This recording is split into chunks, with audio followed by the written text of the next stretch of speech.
د ازموینو ملي اداره په هیواد کې ټولیزو ازموینو اخیستلو د یوازیني ارګان په توګه تل په دې هڅه کېده چې د ازموینو نویو تګلارو او عصري سیستمونو په کارونې او همدارنګه د بشپړې روڼتیا، ټولیز عدالت په تامین او شایسته سالاري اصل په تطبیق سره سالم رقابت له لارې ټولنې ته مستعد او وړ کادرونه ور وپېژني. دغه اداره په وروستیو څو کلونو کې د معلوماتي ټکنالوژۍ او نویو طرحو څخه په ګټه اخیستنې توانېدلی چې د هیواد په کچه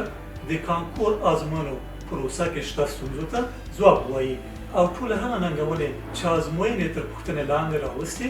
او کانکور ازموینې د خلکو او حکومت لپاره په یوه معضله بدله کړې وه له منځه یوسي یا د ادارې په ملي کچه د ټولیزو ازموینو لپاره د منظم چوکاټ په جوړولو سره وکولی شول له هر ډول درغلیو پاکو ازموینې ترسره کړي او د خلکو باور لاسته راوړي.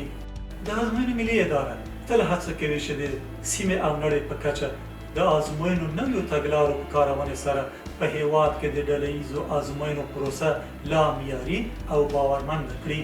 او د علمي او فکري وړتیاو په تثبیت کې نه یوازې بشپړ عدالت تضمین کړي بلکې ګډونوالو ته د ازموینو په پروسه کې لازمې اسانتیاوې برابرې کړي.